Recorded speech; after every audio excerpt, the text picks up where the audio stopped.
नाजरीन, तुर्क कौन हैं? तुर्क कहाँ से आए? और क्या आप जानते हैं कि दुनिया की तारीख में, कदीम तारीख में तुर्की नाम का कोई भी मुल्क नहीं था। और फिर जहाँ पे आज तुर्की है, यहाँ पर भी अनातोलिया के बशिंदे रहते हैं। तो फिर मौजूदा बशिंदे तुर्क कैसे कहलाए? नाजरीन, क्या आप जानते हैं कि हलाकू खान, चंगेज़ खान ये भी तुर्क हैं?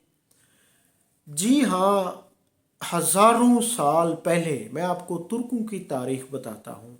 हज़ारों साल पहले जो तौरान है, सेंट्रल एशिया का एक खित्ता तौरान, या जिसको तर्कमानिस्तान भी कहते हैं, यहाँ पर जो कौम, जो कबीले, जो बशिंदे रहते थे, उनको तुर्क कहते थे। और ये सिर्फ तौरान या तर्कमानिस्तान में नहीं, बल्कि मंगोलिया, जहाँ से हलाकू खान, चंगेज़ खान, ये अमीर तैमूर लंग, ये भी सारे तुर्क थे। तो इसी तरह आज़रबैजान, ये काज़किस्तान, किर्गिस्तान, उज़्बेकिस्तान, इवन के चीन तक तुर्क बशिंदे रहते थे, कबाइल में बटे हुए।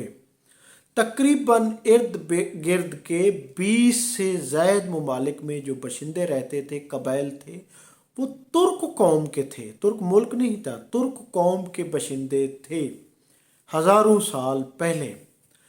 तो यहीं से ही हिजरत करके ये लोग, आज एक मुल्क तुर्की है, वगरना ये सेंट्रल एशिया का खित्ता, यहाँ तुर्क कौम कसरत में थी।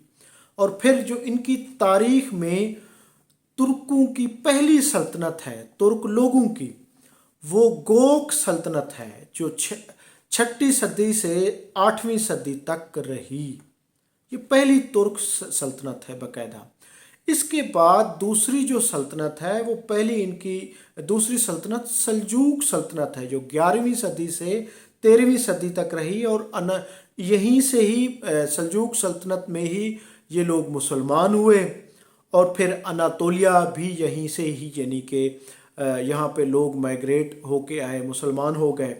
इनकी तीसरी सल्तनत जो थी, जो पूरी दुनिया में, जिसकी वजह से तुर्क बशिंदे फैले, सल्जूक सल्तनत ने फैलाया। और फिर उस्मान की सल्तनत उस्मानिया, जो 1299 से लेकर 1922 तक सल्तनत उस्मानिया, जो 3 बरे आज़मों तक फैल गई, यानी एशिया, यूरोप, अफ्रीका तक। तो वहाँ से फिर मुस्तफ़ा कमाल अतातुर्क ने उस अजीम सल्तनत को ख़त्म करके उसका नाम तुर्की रखा। तो आज उसको लोग तुर्की के नाम से जानते हैं।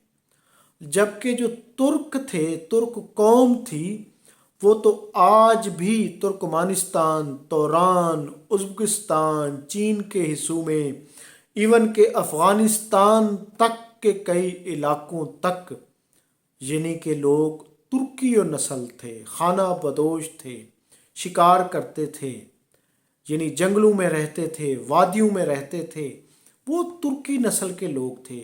और इनका जो यानी कि वतन था, वो सेंट्रल एशिया था, वस्ती एशिया था। ये यहीं के रहने वाले थे। और इनमें से ततारी, सारे ततार, ये तुर्क थे।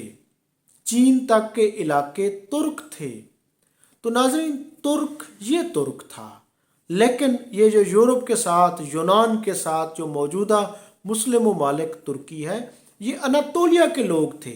और जो मौजूदा तुर्की नस्ल के लोग हैं, ये अनातोलिया के तुर्की, और वो जो सेंट्रल एशिया के कुछ तुर्क कबाइल हैं, वहाँ माइग्रेट होके गए। तो वहाँ से फिर उनका मिलाप जो हुआ, वो जदीद तुर्की है, तुर्की नस्ल के लोग हैं। अब उनको तुर्क कहते हैं। और तुर्की नाम का कदीम तारीख में कोई मुल्क नहीं था। ये तो 1923 में मुस्तफ़ा कमाल अतातुर्क ने बनाया। सिर्फ तुर्क कौम थी।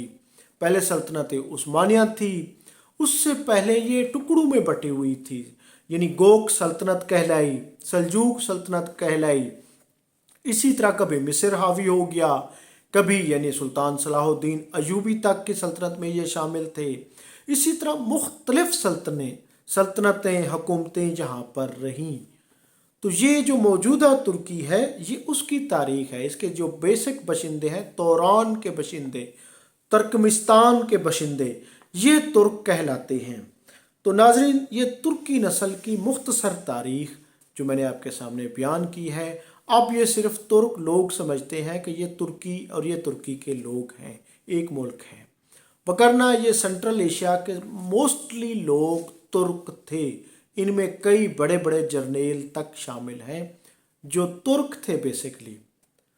नाजरीन, मैं हूं अब्दुल रऊफ रूफी और आप देख रहे थे तुर्की के लोगों के हवाले से, मुल्क के हवाले से तारीख नामा।